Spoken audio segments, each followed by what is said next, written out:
Salutations to those who are young and young at heart.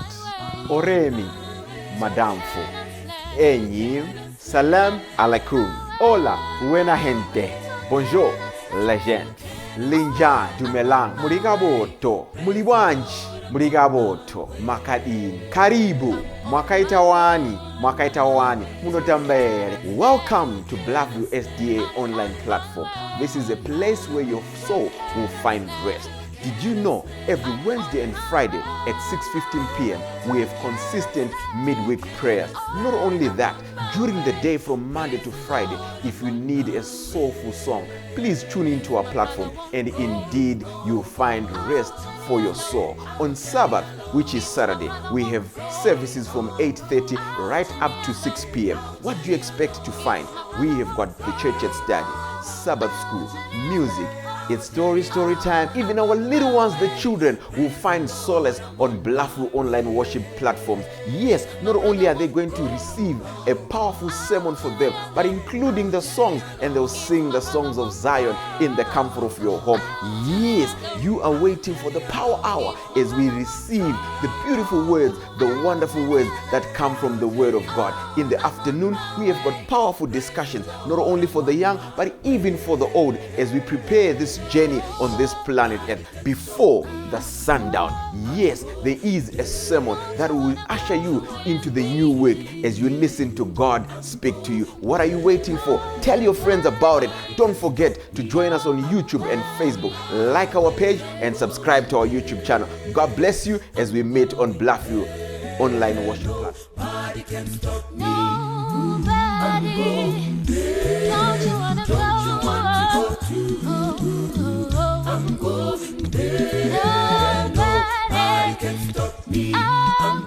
Nina muponesi anoshamisa, anondishamisa ini, anondiwiga mubakore nombo, kunenzizi zerufaro, anondiwiga mubakore nombo, rinovisa nyota yese.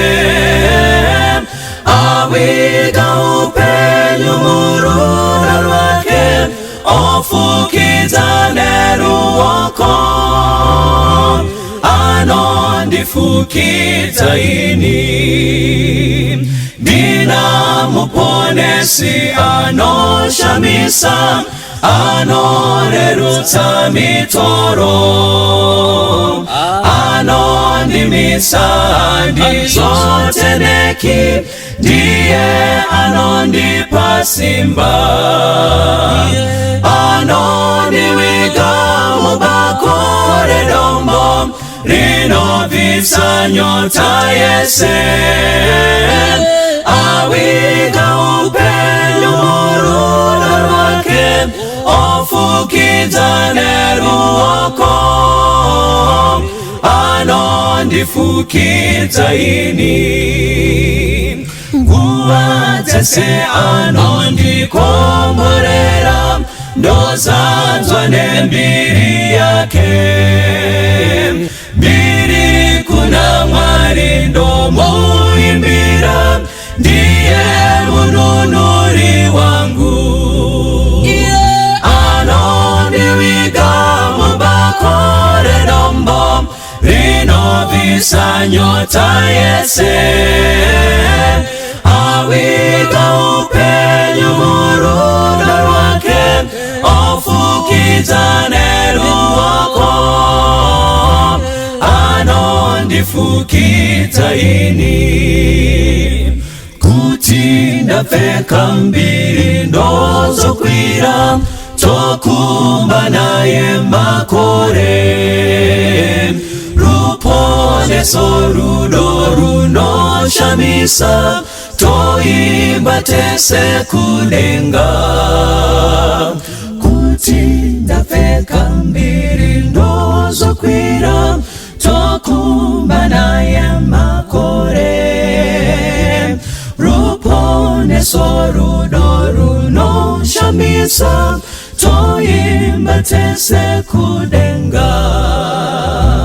Anondiwiga linovisa nyota yese awiga upenyo murudo rwake ofukiza neruoko anondifukiza ini anondiwiga mubakore nomo linovisa nyota yese awiga upenyo murudo rwake ofukiza neruoko anondifukiza ini anondifukiza ini anondifukiza ini anondifukiza ini Dirikufungane kunaka kwenyika iyo ndichashika pawira netiti ndichamira na muponesi ndichawa nenyerezi ere ndichawa nenyerezi ere chiremba mumanero zuwa rawira nomukanda pone satowe kumusha ndichawa nenyerezi ere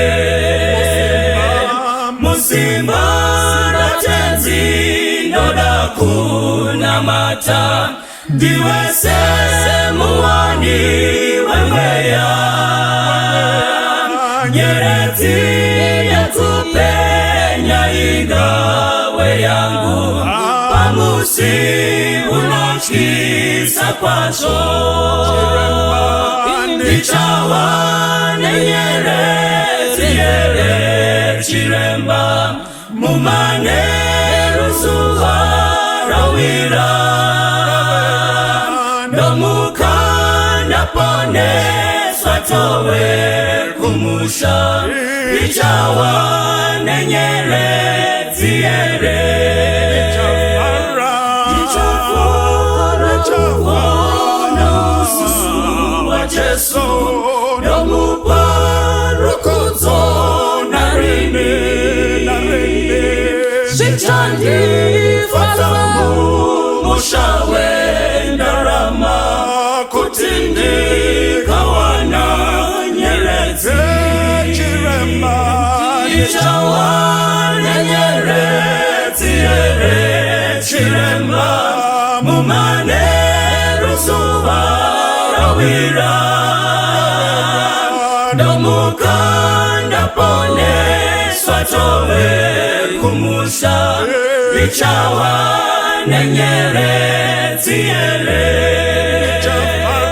ndichafara kuona usu wa Jesu nomuparukuzo narini sichandi fata mushawe ndarama kutindi kawana nyerezi chiremba ndichawa nenyerezi ere chiremba mumanero zuwa rawira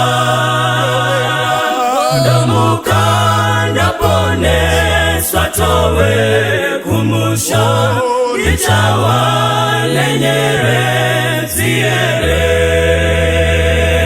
ndichawa nenyerezi ere chiremba mumanero zuwa rawira nomukanda pone swatowe kumusha ndichawa nenyerezi ere. Tinomukwasa imose muzita Jesu tichitenda Mwari nemukana watakapuwa wekupinda zvakare mugore ra2021. Gore ra2020 takaridarika zvisina kureruka, zvakanga zvakaoma, takasangana nezvakawanda muna 2020, zvimwe zvaitibata tose senyika yose, nezvimwe zvaitibata as families, nezvimwe zvaitibata as individuals. Asi zvisinei, Mwari wakatihwira nyasha akatipa zvakare mukana muna 2021. Pazuva ranhasi tinoda kutarisa Mwari vachifamba nesu muna 2021 nevimbiso dzatinopiwa naMwari kuti hatizi toga muna 2021. We may have started gore rino zvichiita sezvakaoma, we may have started gore rino richiita seriri kutityisidzira, asi Mwari vanesu mukati megore ra2021. Mwari vane mapromises avari kutipa mugore ra2021. toda kuverenga mukati meshoko raMwari kubva kuna Exodus chapter 6. Mwari pavakanga vari kutaura nevana veIsraeri, vanzwa kuchema kwevana veIsraeri, vari kuti kuchema kwenyu kwasvika pamberi pechigaro changu. Vari kuti zvino nokuda kwokuti ndanzwa kuchema kwenyu, ndichaburuka ndiuye kuzokudzikinurai kubva pakusungwa kwamakaita nepauranda hwemunyika yeIjipita. Regai tiverenge chapter 6 yaExodus kubvira pavhesi 1. Zvino Jehovha akati kuna Moses, zvino muchaona zvandichaitira Farao, nokuti uchavatendera kuenda neruoko rune simba, uchavadzinga munyika yake neruoko rune simba. Mwari akataurawo naMozisi akati, ndini Jehovha, ndakazviratidza kuna Abrahamu nokuna Isaac nekuna Jakobho ndiri Mwari wamasimba ose, asi ndakanga ndisingazikanwi navo nezita rangu rinonzi Jehovha. Zvino ndakasimbisa sungano yangu navo kuti ndivape nyika yeKenani, nyika youtorwa bwavo mavakanga vari vatorwa. Ndakanzwa kugomba kwavana vaIsraeri vakasungwa navaIjipita pauranda, ndikarangarira sungano yangu. Naizvozvo muti kuvana vaIsraeri, ndini Jehovha, ini ndichakubudisai pamirimo yavaIjipita, ndichakusunungurai pauranda bwenyu, ndichakudzikinurai noruoko rwakatambanudzwa uye nokutonga kukuru. Ndichakutorai imi kuti muve vanhu vangu, ini ndichava Mwari wenyu. Imi muchaziva kuti ndini Jehovha Mwari wenyu, iye unokubudisai pamirimo yavaIjipita. Ndichakuisai kunyika yandakasimudzira ruoko rwangu kuti ndipe Abrahama naIsaac naJakobho. Ndichakupai iyo ive nhaka yenyu, ini Jehovha. Mwari vari kuuya kuna Mozisi, vanoti, Mozisi, ndakazvizivisa kuna Abrahamu, ndakazvizivisawo kuna Isaac nekuna Jakobho, asi mazuva andakazvizivisa kwavari, handina kuzvizivisa nezita rangu rinonzi Jehovha. Vakandiziva saMwari wamasimba ose, vakandiziva nezita rangu rinonzi Elohim, asi handina kuzvizivisa kwavari nezita rangu rinonzi Jehovha. Asi ndanzwa kuchema kwenyu, ndanzwa kutambudzika kwavana veIsraeri, misodzi yavana veIsraeri ndaiona, zvino ndaburuka kuti ndisunungure vana vaIsraeri kubva pakutambudzika kwavo. Saka enda unovataurira vana vaIsraeri uti Jehovha waburuka kuti akusunungurei kubva pamasimba avana veIjipita. Kana tikaiverenga kuna chapter 3 yaGenesis, Mozisi anoti, kana ndikaenda ikoko, Farao achandibvunza kuti Mwari wakutuma anonzi ani, uye vaIsraeri vachandibvunza kuti Mwari wako wakutuma kuti anoda kutisunungura anonzi ani. Saka Mwari vari kugara vazvitaura pano, uye ikoko kuna chapter 3 vanozvizivisa nezita ravasina kuzivisa Abrahamu naIsaac naJakobho. Vanoti, ndini Jehovha. Mumazuva andakafamba naAbhurahamu, handina kuzivikanwa nezita rinonzi Jehovha, nekuti Abrahamu ndaitaura naye from a distance. Abrahamu ndakanga ndine zvipikirwa naye, I had promises dzandakanga ndinaye. Abrahamu ndakanga ndakamupikira kuti iye achava baba verudzi, ndichimuudza nezita rangu rinonzi Wamasimba Ose. Ndakafamba naye tikaita mabasa makuru, asi haana kundiziva nezita rinonzi Jehovha. Kana tikaenda kuna chapter 3, haatauri achiti Jehovha, anoti kuna Moses, kana vakubvunza kuti ndini ani, unovataurira kuti I am has sent me. Ari kuzviti I am. Kana tikaridonongodza zita iroro, Mwari ari kutaura zita riri ever present, risina past tense, risina future tense, but riri ever present pakutaura kupi kwako, nekuti ari kuti iye panguva inoi vana veIsraeri they need me more than they have ever needed me.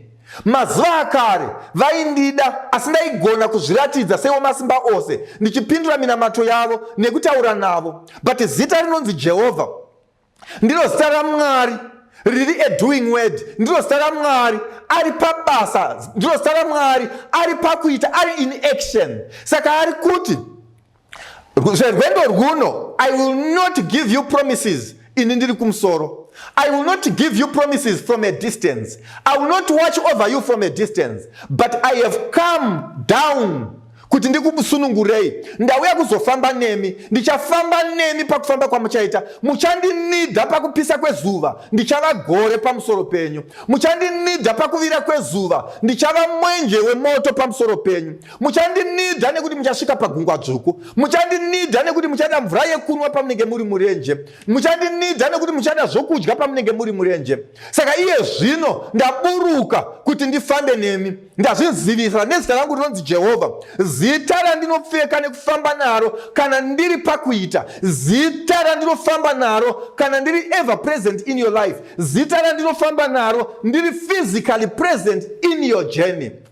Mwari vari kuti mazuva mazhinji takanamata, makore akawanda takanamata, takatanga makore mazhinji namazuva ekutsanya nekunamata kukuru tichipinda mumakore akawanda.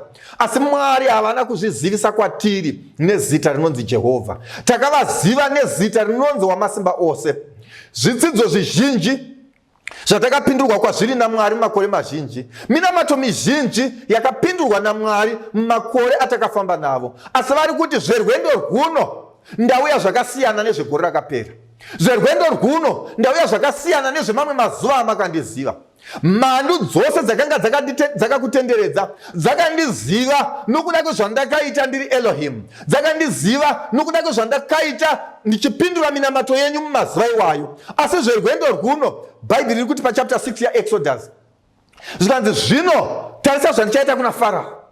Pharaoh might have known me as Elohim. Pharaoh might have known me as your God. Asa hana kunga akandiziva nezita rangu rinonzi Jehovha. Zverwendo rwuno ndichaburuka zvokuti iye Pharaoh ndiye achakudzingai neruoko rune simba. Achakutenderai kuenda nyangwe aikunidhai sezvo mava muchiprovhaidha sevhisi yemahara, sezvo mava muchiprovhaidha mibato yenyu musingabhadharwe kwaIjipita, sezvo manga muchishandiswa senhapwa. Asi gore rino nemhaka yekuti ndaburuka nezita rangu rinonzi Jehovha, Pharaoh cannot stand me as Jehovah. Pharaoh ndichaita kuti akudzingei neruoko rine simba, akubudisei kubva pauranda hwenyu, akubudisei kubva panyika yeutorwa, akubudisei kubva pakubata kunokurwadzai, akubudisei kubva pamasodzi mazhinji amachemedzwa. Mwari vari kutaura kuvana vavo mukutanga kwegore kudai kuti ndinozviziva kuti vazhinji they were at the verge of giving up. Pane dzimwe nguva dzaunotarisa oona nyaya dzako kuti nyaya idzi ndidzodzo dzandakanamatira gore rakapera, ndo dzandakanamatira gore rakapera paseri, ndo dzandakanamatira gore riya zvakare. Saka gore rino, what is it that I'm supposed to pray for? Ndombonyarara here nditi Mwari nyaya dzangu munodziziva, ndakakusumai kare. Ndoita zvakare here mamwe mazuva ekutsanya mugore rino? Ndoramba here ndichipresenta same issues kuna Mwari gore negore? Ko Mwari haana kunzwa here nyaya dzangu gore rakapera? Asi Mwari ari kuti, inzwa mwanangu, gore rakapera nyaya dzoka ndakadzinzwa, asi ndakadzipindura nezita rangu risiri Jehovha. Gore rakapera nyaya dzako ndakadzinzwa, ndikadzibata saMwari Wamasimba Ose, ndikaita zvakanga zvakaringana nenguva iyoyo. Asi zverwendo rwuno, nemhaka yekuti kuchema kwako kwasvika pamberi pechigaro changu, nemhaka yekuti misodzi yako ndaiona pamberi pechigaro changu, ndaburuka kuti ndizorwa hondo dzako. Asi zvandaburuka ndauya kwauri kuti uzondiziva nezita randisina kuzviratidza kwariri kuna Abrahamu, nezita randisina kuzviratidza kwariri kuna Jakove, nezita randisina kuzviratidza kwariri kuna Isaac. Ndauya kuzozviratidza kwauri nezita rangu rinonzi Jehovha, randinoti kana ndapfeka iroro hakuna hondo pamberi pangu ingamira, hakuna kana Satani haadi kunzwa zita iroro kana chinge radaidzwa haangamiri. Mweya yese yemadzinza nemweya yakaipa kana zita iroro richinge rasvika haigoni kuti imire. Ndauya kuzozvizivisa kwauri nezita rangu rinonzi Jehovha. Asi zvandauya kuzozvizivisa kwauri nezita rangu rinonzi Jehovha, chimira utarise uone zvandichaita kuna Farao. Zvandichaita kuna Farao zvichaita kuti iye akubuditsei neruoko rune simba. Nemhaka yekuti I am now present physically in these battles. Nenyaya yekuti ndauya inini pachangu pauzima. Ndichaenda kuna Farao. Kana zvichireva kuti nzizi dzake mvura ishanduke kuita ropa, ndichange ndiripo ndichiona kuti zvaitika. Kana zvichireva kuti paIjipita pachaita matatya avasingagoni kupedza, ndichazviita nekuti ndiripo physically. I'll be doing it. Ndichazviita kwa Ijipita kuti kana zvikaomesesa vakaramba kunzwa kutaura kwangu, ndichaita kuti nyangwe nematango ekwaIjipita arasikirwe neupenyu ndaburuka nekuda kwekuchema kwako. Kuchema kwenyu kwasvika pamberi pechigaro changu. Misodzi yenyu yasvika pamberi pechigaro changu. Zvino ndaburuka kuti ndirepo, kuti ndirwe nyaya idzi, kuti ndifambe nemi. Remember Moses achinzi naMwari ari kufanira kuenda, anoti Mwari, kana imi musiri kuenda neni, musanditendera kuenda. I will only go if you are going with me. Ungava ubenzi kuti ticelebrate 2021 if God is not going into this year with us. Ungava hututa kuti tifarire gore ra 2021 if we have no assurance yekuti Mwari vachafamba nesu mukati megore ra 2021.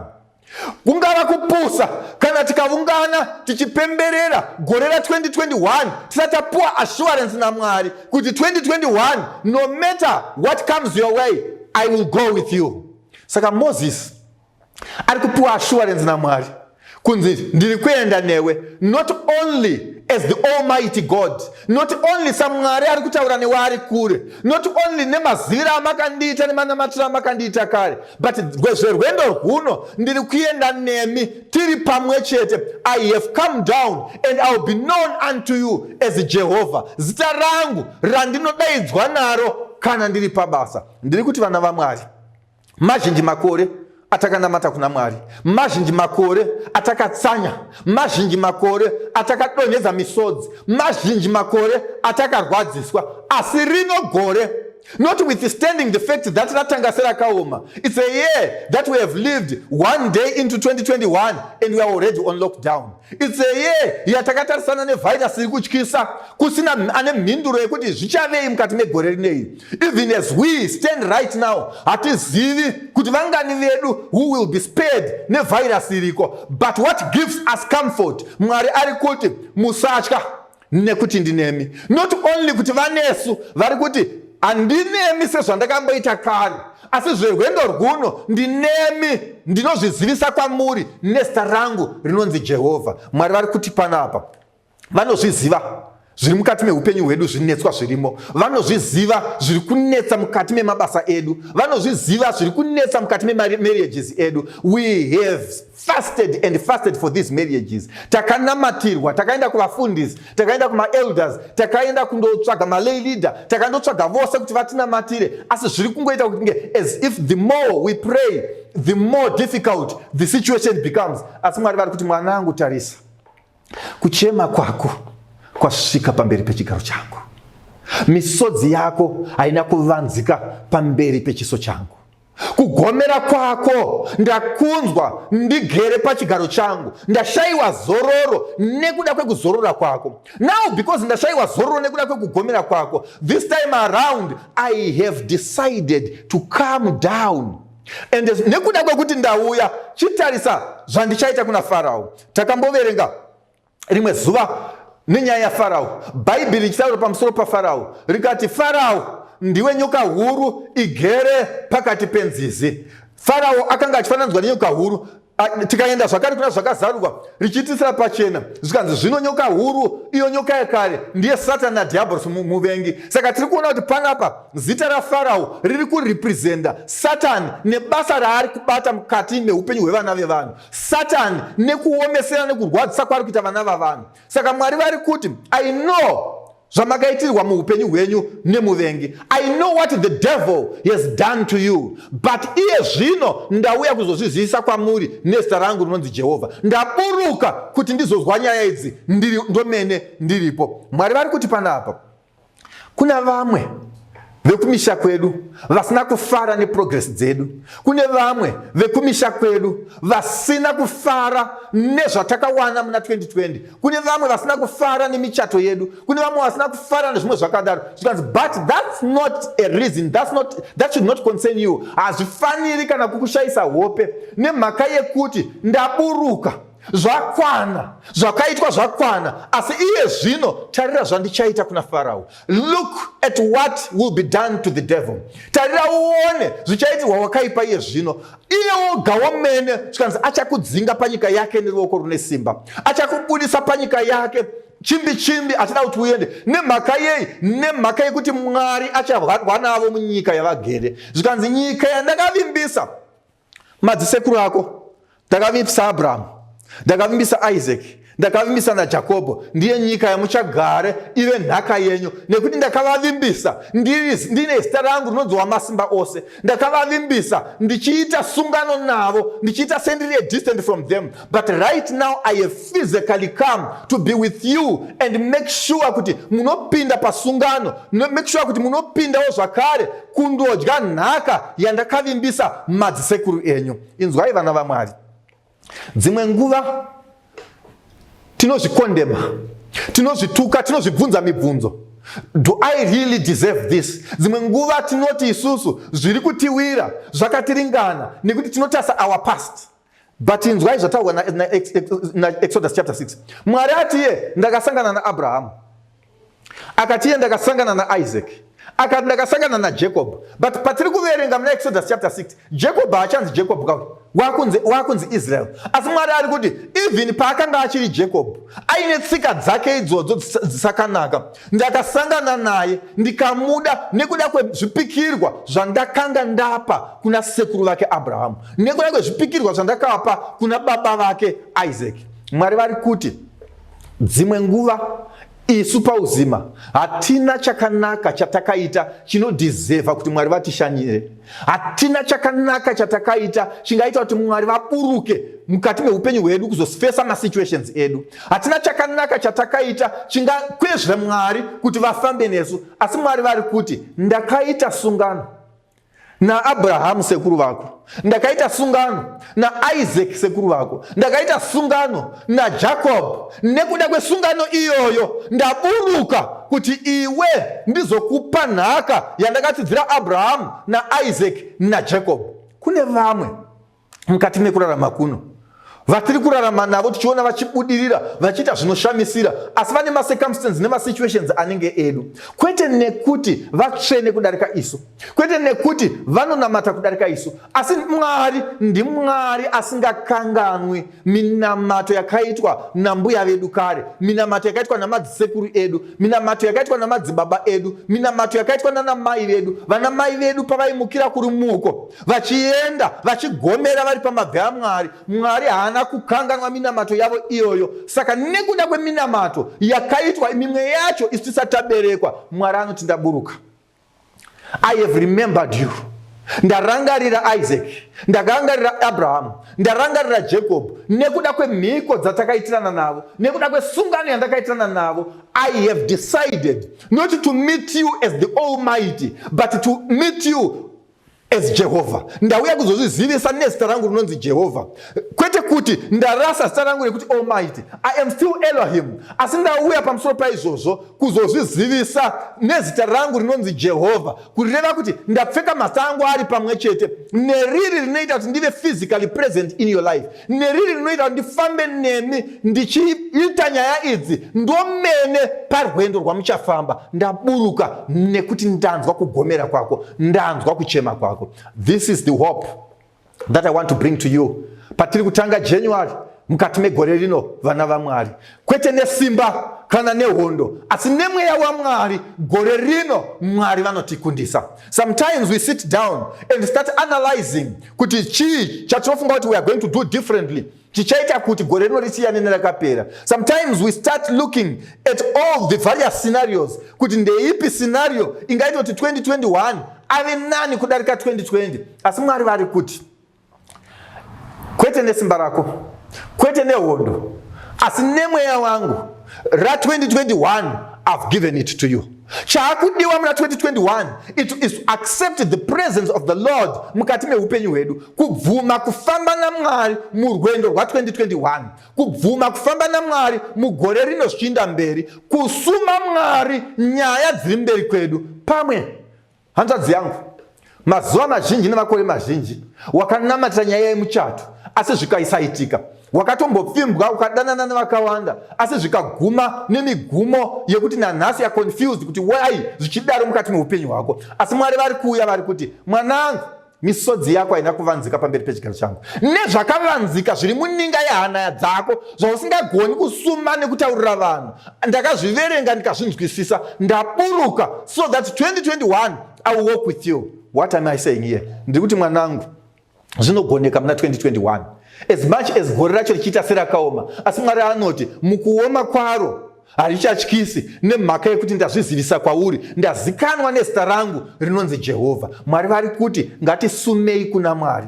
Iro gore ra2021 kana paine vari kutsvaga mabasa, taakuenda kuna Mwari kuti mabasa takambomatsvaga, nyaya idzi takambodznamatira, takambokwira nadzo nyaya idzi kwamuri Mwari, nyaya dzatiri kuya nadzo idzi Mwari takambodzitsanyira idzi, asi gore rino Mwari nekuda kuti maburuka pauzima, nekuda kwokuti mati muchafamba nesu imi momene, tauya kuzosuma nekutura nyaya dzenyu kwamuri Mwari, kuti kana musiri kuenda nesu tirege kuenda, asi kana muri kuenda nesu Mwari, kubva Israeri ngaiti dai Jehovha akanga asipo tingadai takaparadzwa. Asi nekuda kuti Jehovha wakafamba nesu akatirwira panyaya dzedu, saka Israeri ngaiti ndiko kusaka nanhasi tiri vapenyu, nekuti vavengi vedu vangadai vakatiparadza. Zvino muna 2021 patiri kufamba naro ratanga richiita serinotyisa. Satani unoda kutivhundusira, Satani unoda kutiratidza sekunge ndovamasimba. Bhaibheri rangu rinoti anozvova seshumba, kurati iye haasi shumba, asi anoda kuzvifananidza neshumba. Asi zvino shumba yerudzi rwaJudha, mudzi waDhavhidhi, iye Kristu pachake is physically with us on this journey. Saka hatina chekutya kune uyo unoyedzesera kudzova seshumba, nekuti shumba yomene has given us assurance. Tiri kufamba nayo mugore ra2021. Kune nyaya zhinji namatare mazhinji akagarwa mukati meupenyu hwako, zita rako richideketerwa, zita rako richikurukurwa nezvaro. Kune zvizhinji zvakataurwa pamusoro peupenyu hwako, kune matare akatambwa pamusoro peupenyu hwako, kune zvizhinji zvakataurwa pamusoro pekubudirira kwako nekusabudirira kwako, kune zvizhinji zvakataurwa about your destiny iwe usipo.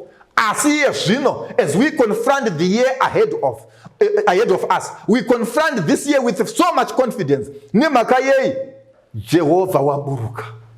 The very God akanamatwa na Abraham, akanamatwa na Isaac, akanamatwa na Jacob. Kana chiverenga kuna Genesis, bhuku rese raGenesis, Mwari haana kuzvizivisa nezita rake rinonzi Jehovha. Asi mubhuku rese raGenesis akanga achizikanwa saMwari iye musiki, the creator, haana kuburuka nezita rake rinonzi Jehovha. Asi nekuda kweukukutu hwenyaya yedu, nekuda kwekudzama kwakaita hondo dzedu, nekuda kwekudzama kwezvatakatasana neko, nekuda kwemadifficulties atakafesana nawo nemachallenges atakafesana nawo, Mwari has decided to come down and introduce himself again as Jehovah, to introduce him to himself again. Samwari are physically there, Samwari are ever present in our lives, Samwari who is present continuously in our battles every day. Saka Mwari ari kuti 2021 is different from 2020. Yes, 2020 kwakaita ma-lockdown. Yes, 2020 kwakaita ma-losses amakaita financially. Yes, 2020 kwakaitwa urwere. Yes, 2020 tine dzimwe hama dzatakarasikirwa nadzo. Yes, 2020 kune misodzi mizhinji yakachemwa. Yes, 2020 takapinda nepakamanikana. Asi Mwari ari kuti ndanzwa kuchema kwenyu, zvakanga zvisina kurerukira, ndanzwa kugomera kwenyu, ndanzwa kubatikana kwenyu, kutambudzika kwenyu ndakunzwa kwasvika pamberi pechigaro changu. Zvino ndaburuka kuti ndifambe nemi mugore ra2021. Asi zvandava kufamba nemi mugore ra2021 ndezvipi zvakasiyana negore rakapera zvichaita kuti gore rino rive nani kudarika rakapera? Ndaburuka nezita rangu randichazvizivisa naro kwamuri. Kuna Abrahamu handina kuzivikanwa nezita rinonzi Jehovha. Kuna Isaac handina kuzivikanwa nezita rinonzi Jehovha. Kuna Jacob andina kuzivikanwa nezita rinonzi Jehovha, vakandiziva saMwari wamasimba ose. Asi zvino ndaburuka ndikazvizivisa kwauri nezita rangu rinonzi Jehovha, rinoreva kuti tiri tese murwendo rwamuchafamba. Pamunenge makombwa navaIjipita makuda kukurosa gungwa dzvuku, ndichaenda pakati penyu navo kuti ndive serima kwavari uye sechiedza kwamuri. I will only do this nekuti ndauya nezita rangu rinonzi Jehovha. Mwari vari kutarisa patakafamba mazuva eupenyu hwedu, not only 2020, takafamba makore akawanda kubva kumashure. Mwari ari kutarisa patakapinda napo. Mwari vari kutarisa masituations atakapindana nawo. Mwari vari kutarisa zvese zvakaita come across our way. Mwari voti ndanzwa kuchema kwenyu, misodzi yenyu haina kuvanzika pamberi pangu. Mwari vanozviziva kuti takagomera tichidzidzisa vana kuzvikoro, chikoro chiya chapera, mabasa haasi kuwanika. Nyange vakada kuti vayambuke nyika vaende kune dzimwe nyika, zviri kunooma vari ikoko, mabhodha haasi kukuroseka zvakanaka, kune dzimwe nyika havasi kubatwa zvakanaka, havasi kuita. Mwari woti kuchema kwenyu nekugomera kwenyu kwasvika pamberi pechigaro changu. Zvino ndaburuka, ndinoda kuzvizivisa kwauri nezita rangu rinonzi Jehovha. Kana vana vako vakakubvunza kuti nhai mama, nhai baba, iye Mwari wamunoramba muchidaidza kwauri ndimwari upi wacho, uvataurire kuti iye Mwari unonzi Jehovha ndiye wazvizivisa kwandiri. Akazvizivisa kuna Abrahamu nekuna Isaac nekuna Jacobo saMwari wamasimba ose, asi rwendo rwuno wazvizivisa saJehovha. Ari kuti muhondo dzeupenyu hwenyu, ari kuti mune zvese zvamakatarisana nazvo mugore ra2021, ari kuti mune zvese zvamakatarisana nazvo muupenyu huri mberi kwenyu namakore ari mberi kwenyu, ari kuti kune vanoda kuroorwa mugore ra2021 nevanoda kuroora mugore ra2021, uyai musume nyaya dzenyu nekuti ndaburukira nyaya dzenyu. Your situation is so dire, uri wega haungaigoni, asi chiuyai musume nekuti hauzoendi wega kunokonfranda nyaya iyi, asi ini ndichaenda newe. Kune vazhinji vane maqualifications anenge ako, kune vamwe vanotori neexperience kudarika iwe pabasa rauda kuapply, but the difference is vamwe vane experience, vamwe vane maqualifications akakura kudarika hako, asi iwe une zita raJehovha. Rangarirai David achienda kunorwa naGoliath, anoti iwe unoya kwandiri nezvimwe zvose zvaunazvo, asi ini ndinoya kwauri nezita raJehovha. David ari kuti as long as this name is going with me, I have nothing to fear. As long as this name is going with me, I am a conqueror forever. As long as this name is going with me, hondo iri pamberi yatokundwa. Zvino Jehovha woti ndaburuka, ndazvizivisa kwauri nezita rangu rinonzi Jehovha. Mabatirwo akaitwa pabasa haana kunaka, haana kufamba zvakanaka. Kune vamwe vaifanira kunge vakaenda, asi iwe ndiwe wakazowanikwa uchienda. Mwari woti kuchema kwako kwasvika pamberi pechigaro changu. Misodzi yako haina kuvanzika pamberi paMwari. Ndiri kuti chiiko nai vana vaMwari? Ndiri kuti as we sit tichitarisa mugore ra2021, tinoita sekunge tatopedzwa simba, tinoita sekunge tatokundwa. Tiri kutarisa gore ra2021 richiita sekunge richanyanya kuti kurira kudarika makore akapera. Tiri kutarisa mademands nemadictates a2021, tozvitarisa kuti tichazvigona here. Tiri kutarisa vana varikuda school fees, tiri kutarisa economy zvayakaita, tiri kutarisa rwendo rwatiri kufanira kufamba, tiri kutarisa urwere huri mukati memba hwakakosha zvakadai. Asi Mwari woti ndaburuka, ndanzwa kuchema kwako, ndanzwa kugomera kwako, ndakazvizivisa mumazuva eupenyu hwako hawakafamba nezita rangu rinonzi Wamasimba Ose, asi zverwendo rwuno ndichazvizivisa nezita rangu rinonzi Jehovha, zita randinodaidzwa naro kana ndichinge ndiri pabasa. Vana vaMwari, ndinoda kuti mumwe nemumwe wedu kwamuri ikoko, vari kuona vari pamatelevision, vari kunzwa vari pamaredhiyo, kwese kwauri ikoko, mukupedzisira vana vaMwari, ndinoda kuti ndisati ndapedza mharidzo ino, mumwe nemumwe wedu ange aenda pamberi paMwari kunodurura, aenda pamberi paMwari kunosuma, aenda pamberi paMwari kundokumbira kuti Mwari, I have surrendered upenyu hwangu mumaoko enyu, kuti imi Mwari muchifamba nemi, hondo dzangu Mwari ndadzisa kwamuri. Makati kurwa ndekwenyu asi kukunda ndekwedu. Ndiri kuzvisa kwamuri Mwari kuti gore rino ra2021 peacefully ndigorifamba zvakanaka, ndine rwiyo mumwoyo mangu, ndine mifaro yese yamuchandipa nezvikombero zvizhinji. Mugore ra2021 ndiri kuti Mwari ndiro gore rekuti ndiclaime mapromises. Mwari ari kuti kuna Moses, ndakapikira Abraham, ndakapikira Isaac, ndakapikira Jacob, chienda unotaura vana veIsrael, they don't need to do anything good. Nemhaka yemhiko dzandakaita, nemhaka yesungano dzangu naAbraham, I've remembered the covenants, and because of those covenants I will come down and fight their battles. Dzimwe nguva isusu hatina chakanaka chatakaita. Dzimwe nguva isusu hatina chinobatika chatingamhanya nacho kuna Mwari tichiclaima mapromises on account of.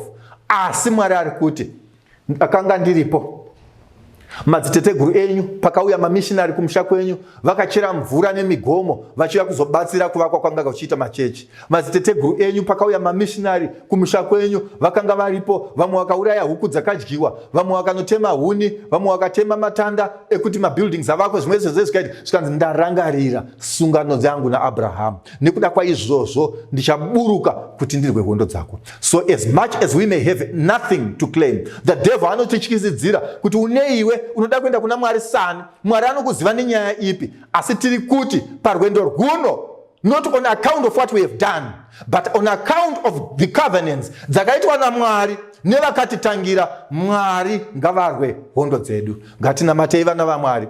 Zvino Jehovha, tinodzoka pamberi pechigaro chenyu. Maita henyu Mwari, marangariro vakaita sesu. Isu takanga tina mazita makuru. Marangariro vakaita sesu, we were almost giving up. Marangariro vakaita sesu, tatasvika papoint Mwari of giving you yet maybe one more chance. Asi iye zvino Mwari wekururama, mazevezera upenyu mukati medu Mwari wekururama. You have whispered more life into us. Toda kutendai Mwari, namatwai nekusingaperi. Yerai, yerai, yerai Mwari wamasimba ose. Hondo dzevana venyu munodziziva. Ndimunoziziva pavakachemedzwa, ndimunozviziva uranda hwavakabatwa Mwari, ndimunoziva Mwari wekururama zvishuva nezvidiso zvavo. Asi tiri kunamata tichidzoka kwamuri. Maita henyu Mwari zvamatishanyirawo, maita henyu Mwari zvamatishanyira mukazvizivisa kwatiri nezita renyu inonzi Jehovha. Zvinokubva zvino nokusingaperi. Munamatwe muzita raJesu munamata. Amen. Hakuna hama kupinda Jesu, hakuna neimwe, hakuna umwe kurapa vese, hakuna neumwe anoziva nenamo Jesu, anotungamira tese, hakuna umwe kupinda Jesu, hakuna neumwe, hakuna umwe mukuru zeba, hakuna neumwe asi anozita muduku,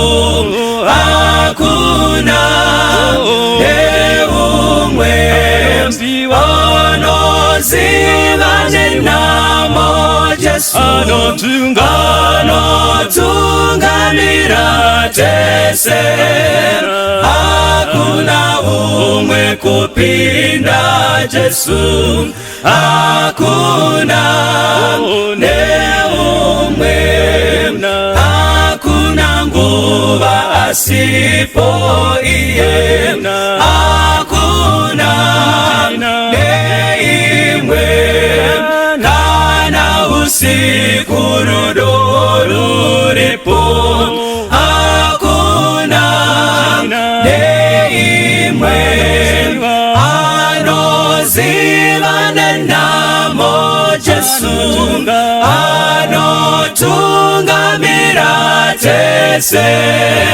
hakuna umwe kupinda Jesu, hakuna neumwe, hakuna umwe akamborambwa, hakuna neumwe kana munyanga madzi ya murambiko hakuna neumwe anozivane namo Jesu anotungamira tese hakuna umwe kupinda Jesu hakuna neumwe hakuna chipo chikuru zeba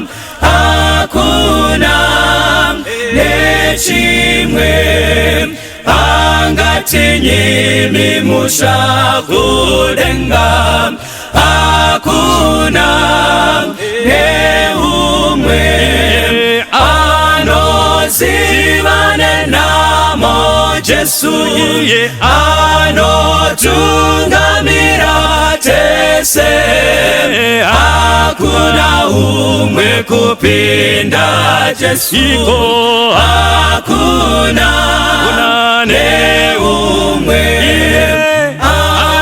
anozivane namo Jesu anotungamira tese hakuna umwe kupinda Jesu hakuna neumwe hakuna umwe kupinda Jesu hakuna neumwe hakuna umwe kupinda Jesu hakuna neumwe hakuna umwe kupinda Jesu hakuna neumwe hakuna umwe kupinda Jesu hakuna neumwe tine ukama tine kufara kuzamira mu maboko ake chikomborero runyararo kuzamira mu maboko ake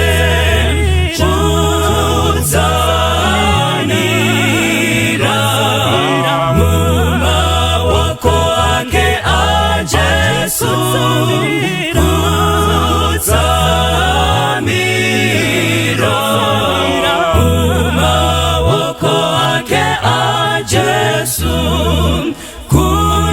kunotapira kufamba mzira kuzamira mu maboko ake nzira yapenya zuwa nezuwa kuzamira mu maboko ake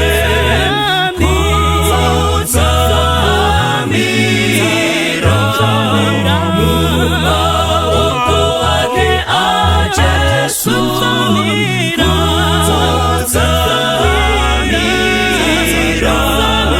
mu maboko ake a Jesu chindinozvane kutizira kutsamira mu maboko ake gerunyararo ndenzi wapedyo kutsamira mu maboko ake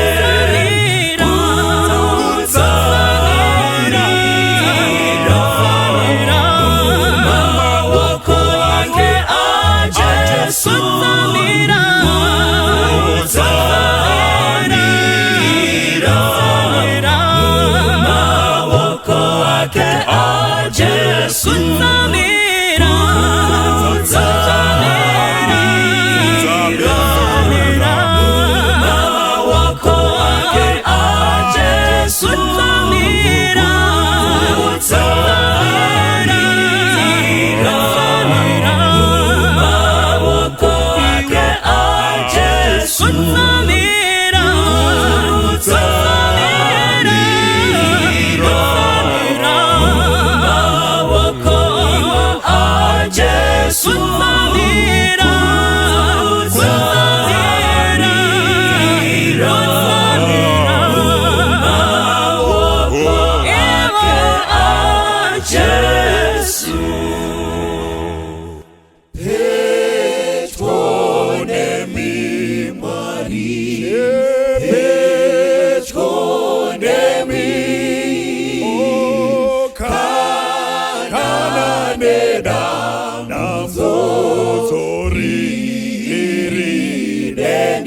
In the land of fathomless day lies the city forswear. It shall never pass away, for there is no night there. God shall wipe away all tears. There is no death, no pain, no fear, and make out no time by years, for there is no night there. All the gates of pearl are made in the city foursquare. All the streets of gonna late, and there is no night there. Oh God, show us wipe your away your tears. tears. There is no death, No dirt, no pain, no no pain, no faith. and they come no time by yes. for there is no No night there, and the gate shall never close to the city foursquare, and this life the river flows. Oh, there is no night there. God show us away your tears. There is no There is dirt, no death, no pain, no fear, and they come no time by years. Oh, there is no night there. There they need no sunshine bright in that city foursquare, for the lamp is all the light, and there is no night there. God show us away your tears. There's no There's no death, death, no pain, no no pain, no fear, fear, and they and count they come no time by years. Oh, there is no night there. Oh God show us away your tears. away your There's no tears. death, No dirt, no pain, no fear, no fear, and they come and they come by no time by years. Oh, there is There is no night there. oh, they come no time by years, for there is no